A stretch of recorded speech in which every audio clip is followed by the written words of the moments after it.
en este tema que hoy nos toca desarrollar, que tiene que ver con la criminalidad y el crimen organizado y la inseguridad ciudadana, fíjense que según los estudios, según las encuestas y también el sentir nacional, la inseguridad ciudadana se ha convertido en la agenda número 1 de nuestro país. Pero sin embargo, nosotros tenemos que ir a las raíces para ver cuáles son las causas de que existe la inseguridad ciudadana.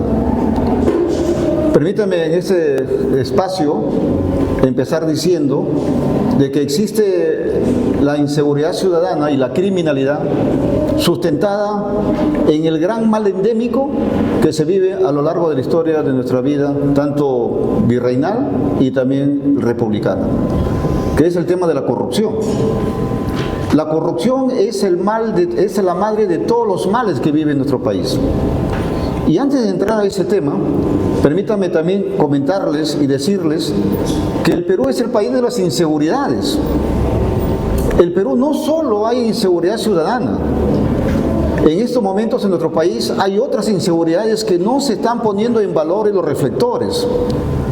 Por ejemplo, hay inseguridad alimentaria, que según la FAO está encima del 50%. Hay personas que comen una vez al día nada más. Está la inseguridad hídrica, está la inseguridad jurídica, está la inseguridad e inestabilidad política y por supuesto también la inseguridad ciudadana. Digo esto porque es importante que también pongamos los reflectores a todas las inseguridades de nuestro país, lo cual a mí me lleva a concluir de que el Perú es el país de las inseguridades. Y uno de los males que causan todas estas inseguridades, y fundamentalmente, sí todas, es el tema relacionado con la corrupción. ¿Qué hay que hacer ahí? Lo que tenemos que hacer, en primer lugar, es identificar, constituir lo que significa un círculo o una malla, no una cadena de valor, sino una malla de valor, donde identifiquemos a todos los actores. ¿Y cuáles son esos actores que deben garantizar lo que es un sistema de justicia y un sistema que no permita la impunidad? Existe una alianza malévola entre las redes de corrupción y las redes de impunidad. Las redes de impunidad son las que sostienen esa red de la corrupción.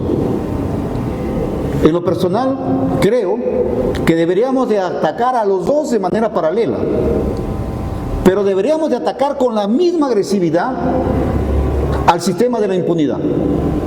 ¿Y quiénes son los que constituyen ese sistema de impunidad? Encontramos a un Congreso de la República que se ha convertido en el demoledor de la institucionalidad, con estas famosas leyes pro crimen que han sacado a vista y paciencia de la sociedad, y a pesar que están seriamente cuestionados, las siguen gestando y las siguen generando. Pero además de sacar estas leyes pro crimen y que generan impunidad, también está el tema relacionado del desequilibrio de poderes, el copamiento agresivo y burdo. Por ejemplo, han copado ese circuito que debe ser virtuoso, lo han convertido en vicioso. ¿Qué han controlado? En primer lugar, el Tribunal Constitucional, donde lamentablemente, hay que decirlo con todas sus letras, ahí no tenemos magistrados, tenemos cualquier cosa menos magistrados. ¿Y quiénes los eligieron? Bajo intereses subalternos, el Congreso de la República. Incluso de manera fraudulenta, porque muchos de los que están ahí ni siquiera cumplían con los requisitos para ser miembros o tribunos del Tribunal Constitucional. El otro actor, que también fue manejado de manera maquiavélica, en el mal sentido de la palabra, el tema relacionado de la designación del defensor del pueblo. ¿Y por qué les interesaba el defensor del pueblo? Porque a través del defensor del pueblo copaban la comisión para designar a los miembros de la Junta Nacional de Justicia.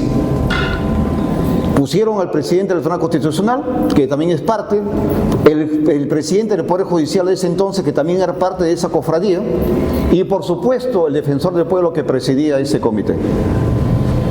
Y ahí que ha salido una Junta Nacional de Justicia que tiene la facultad por ley orgánica que ellos tienen de designar a los jueces y fiscales titulares. Y por supuesto también sancionar o ratificar o no ratificar a los que según ellos no califican. Entonces es otro tema que debemos de ver. Jueces, fiscales, titulares puestos a las medidas de esta red de impunidad. Eso nosotros tenemos que corregirlo.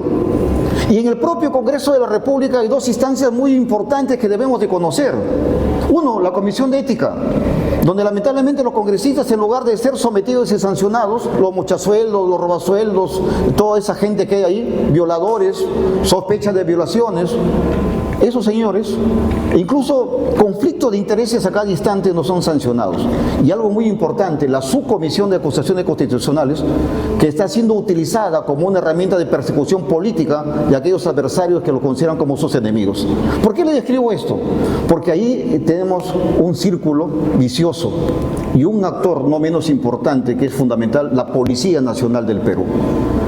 Esos actores, hoy, que deberían de constituir una red, una malla que luche contra la impunidad, que garantice el derecho fundamental de la Constitución que dice la seguridad de los ciudadanos, no está ocurriendo.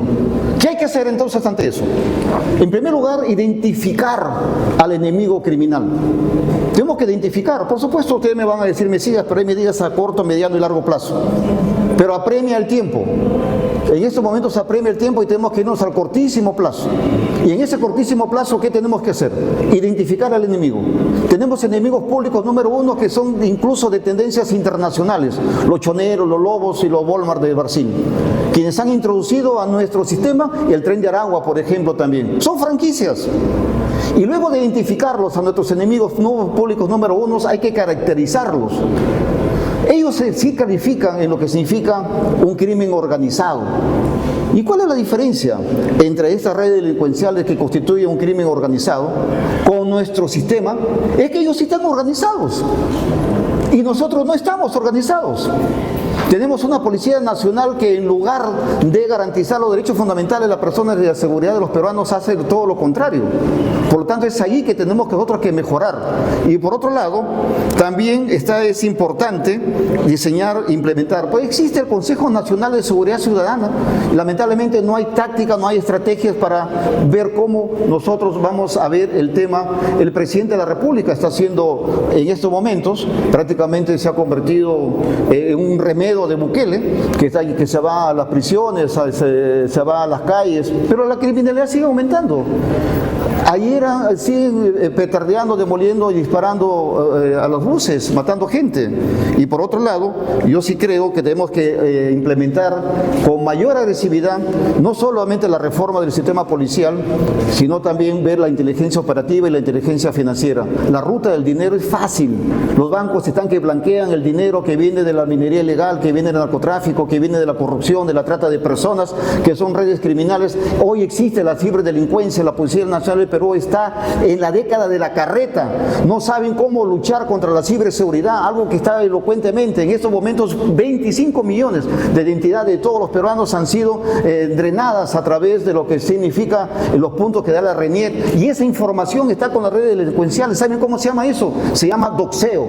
En ese doxeo está la información de todos y cada uno de nosotros, del lado genealógico, abuelos, padres, hijos, hermanos y primos, donde ahí está toda nuestra información básica, y eso donde está, en redes delincuenciales. Por eso no les parezca raro que están hackeando a los sistemas financieros que en teoría tienen ciberseguridad muy potentes. Este tema es muy fundamental que nosotros lo tomemos en cuenta. Con la pandemia y con todo ha cambiado, y por lo tanto los peruanos, hay que decirlo, lamentablemente estamos en manos de la criminalidad, y lo más grave, en manos de la impunidad que están en el Congreso de la República. Gracias.